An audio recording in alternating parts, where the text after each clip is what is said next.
Post में आपका स्वागत है। मैं स्नेहा भारती आपके साथ। चिराग पासवान और जदयू के बीच लगातार जो घमासान है वो जारी है। एक दूसरे को देखना नहीं चाहती ये दोनों पार्टियां। लेकिन इस बीच आपको बता दें कि जीतन राम मांझी के बेटे संतोष सुमन मांझी चिराग पासवान की तारीफ करते हुए नजर आए हैं, या यूं कहें कि तंज भरे लहजे में तारीफ किए हैं। क्या कुछ खबर है, अनुराग से जानते हैं। बिल्कुल, तारीफ ही नहीं की बल्कि उनको बधाई भी दे दी कि आप मुख्यमंत्री बनी है। मैं आपको बता ही देता हूँ अग्रिम। दरअसल ये पूरा वाक्य हम बताएंगे आपको। दरअसल संतोष सुमन मांझी ने आज कमान संभाल रखी है जीतन राम मांझी की। जीतन राम मांझी ट्वीट के जरिए तो जरूर बोलते हैं और हमला करने से चूकते नहीं है तेजस्वी यादव पर, नेता प्रतिपक्ष पर अब जो है चिराग पासवान पर एक तरह से यूं कहें कि संतोष सुमन मांझी जो मांझी के बेटे हैं, पूर्व मुख्यमंत्री जीतन राम मांझी के बेटे हैं, उन्होंने चिराग पासवान को प्यार भरे लहजे में समझाया है। स्नेहा, प्यार भरे लहजे में वो दलित नेता बताते हैं। कहें आपके पिताजी बड़े नेता थे, दलित और शोषित समाज के एक बड़े नेता थे। रामविलास पासवान के बारे में उन्होंने कहा और कहा कि आप में अगर दम है तो ये दोगली नीति मत चलिए। मतलब प्यार से समझाते हुए मांझी के बेटे ने चिराग पासवान को स्पष्ट कर दिया कि आप दोगली नीति पर चल रहे हैं। आप कहते हैं कि एनडीए के साथ खड़ा हूं और आप एनडीए को नुकसान पहुंचाते हैं, तो ऐसा मत कीजिए। आप में अगर क्षमता है तो खुद की लड़ाई लड़िए और खुद अपने बूते पर सीएम बनिए। तो सुनिए, पहले हम लोग सुना देते हैं कि जीतन राम मांझी के बेटे संतोष सुमन मांझी क्या कर रहे हैं चिराग पासवान को, क्या नसीहत दे रहे हैं। क्या कहें, देखिए चिराग जी एनडीए से अंदर हैं कि बाहर हैं, ये डिसीजन करना जो एनडीए के बड़े घटक दल हैं, खास करके भारतीय जनता पार्टी और जनता दल यूनाइटेड, और उनकी बातें भारतीय जनता पार्टी को की उनको डिसाइड करना है। लेकिन जहाँ तक मेरी बात है, मैं व्यक्तिगत तौर पर कहना चाहता हूँ चिराग जी एक बिहार में एक उभरता हुआ नेता हैं और दलित परिवार से आते हैं और आदरणीय रामविलास पासवान जी, स्वर्गीय रामविलास पासवान जी दलितों और शोषितों के नेता रहे हैं। और अगर उनको लगता है चिराग पासवान जी को कि उनके अंदर क्षमता है और वो दलितों के लिए सोचते हैं, दलितों के संघर्ष को आगे ले जा सकते हैं, पिछड़ों के संघर्ष को आगे ले जा सकते हैं, और उनमें ऐसी क्षमता है कि वो अकेले दम पर, अपने दम पर, जैसा कि पिछले चुनाव में उन्होंने किया था कि आप अकेले चुनाव लड़े और एनडीए के खिलाफ उन्होंने अपना कैंडिडेट को उतारा। अलग बात है कि जनता ने उनको नकार दिया। अगर उनको क्षमता है तो मैं तो यही कहूँगा कि आप अगर बिहार के भविष्य के बारे में सोचते हैं, दलितों के शोषितों की बात सोचते हैं, तो आप लड़ाई लड़िए, अकेले चुनाव लड़िए, मुख्यमंत्री बनिए। मैं उनको शुभकामना देता हूँ, मुख्यमंत्री बन के आप ज़्यादा कर सकते हैं। आप अलग होकर लड़ाई लड़िए ना।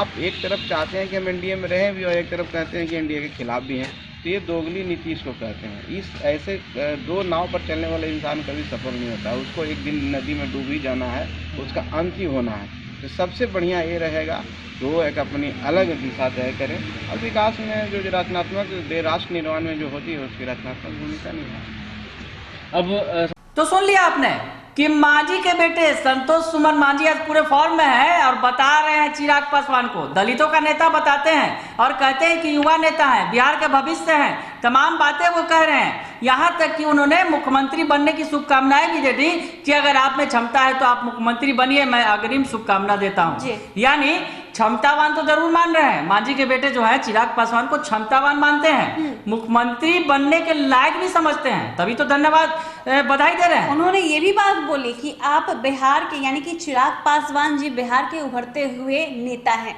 उन्होंने भविष्य है, इस तरह की बातें भी कही। मतलब एक तरफ बड़ाई कर रहे हैं तो एक तरफ तंज कस रहे हैं। बिल्कुल, ये तंज भरा ही लहजा था स्नेहा। दरअसल जो मांझी के बेटे ने तंज कसते हुए कहा कि ठीक है, आप में क्षमता है, हालांकि आपने अपनी क्षमता देख ली कि चुनाव के मैदान में आप अकेले उतरे थे, पर क्या हासिल हुआ उन्होंने बताया साफ साफ तौर पर, और साफ साफ ये भी कह दिया कि अगर आप में क्षमता है तो आप अकेले होकर लड़िए। मतलब कह दिया, मांझी के बेटे ने ये बता भी दिया कि आप एनडीए से अलग हैं। क्योंकि अगर स्नेहा बात करें, मांझी जो नीतीश कुमार के साथ खड़े रहते हैं हर वक्त, आपको दिखता होगा कि नीतीश कुमार के साथ वो खड़े रहे, नीतीश कुमार के स्टैंड को फॉलो करते रहे, उसका समर्थन करते रहे, पुरजोर समर्थन करते रहे हैं। और नीतीश का स्टैंड क्लियर हो चुका है कि चिराग पासवान एनडीए के हिस्सा नहीं है, न बिहार एनडीए के, न एनडीए के वो हिस्सा केंद्र में है। मतलब नीतीश की पार्टी किसी भी कीमत पर नहीं चाहती है कि चिराग पासवान रहे, और उसी स्टैंड के साथ खड़े हैं मांझी के बेटे भी। और साफ साफ उन्होंने कह दिया कि अगर आप में क्षमता है, आप क्षमतावान हैं, आप युवा हैं, आप मुख्यमंत्री बनने के काबिल भी हैं, तो अलग चुनाव लड़िए, अलग रहकर एनडीए के बाहर रह के चुनाव लड़िए। ये दोगली नीति मत अपनाइए कि एनडीए के साथ भी खड़े हैं और एनडीए के बाहर भी हैं, एनडीए को नुकसान भी पहुंचा रहे हैं। कह सकते हैं कि अनुराग की जीतन राम मांझी नीतीश कुमार की ढाल बनकर के सामने आ जाते हैं। और इस बार पहले तो तेजस्वी यादव की घेराबंदी करते थे हर एक मुद्दे पर, जब नीतीश कुमार पर तेजस्वी यादव तंज कसते थे तो जीतन राम मांझी आगे आ जाते थे। अब जब चिराग पासवान को लेकर के बातें हो रही है तो संतोष सुमन मांझी भी आगे आ गए हैं, यानी कि अपने पिता की राह पे चल रहे, नीतीश कुमार का फुल समर्थन कर रहे हैं संतोष सुमन मांझी। आपको बता दें कि आज जिस तरह से चिराग पासवान पर संतोष सुमन मांझी ने प्रहार किया है, तंज कसा है, ऐसे में साफ जाहिर होता है कि नीतीश कुमार के प्रति कितनी आस्था है उनकी।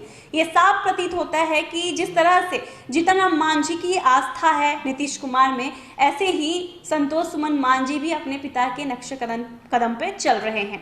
इस बीच आपको बता दें कि चिराग पासवान की तारीफ तो उन्होंने की ही है तंज भरे लहजे में, साथ ही साथ उनकी ये भी चाहत है कि अब उन्हें केंद्र की एनडीए में भी जगह नहीं मिले जिस तरह से नीतीश कुमार चाहते हैं। इसलिए आज उन्होंने चिराग पासवान पर जोरदार हमला बोला है और उन्हें साफ कह दिया है कि अगर हिम्मत है, आपके अंदर काबिलियत है, तो आप अकेले चुनाव लड़िए और बिहार में अपना सरकार बनाइए। इस तरह की बातें सामने आई हैं।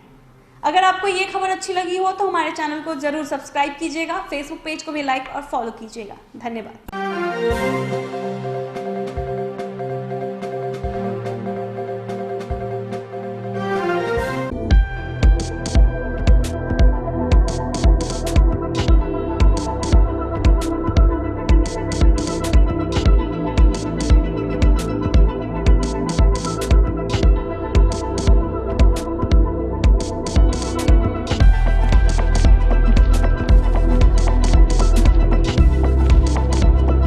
पटना का सबसे stylish Essence unisex salon, grand apartment, Fraser road, Dak Bungalow road, Patna.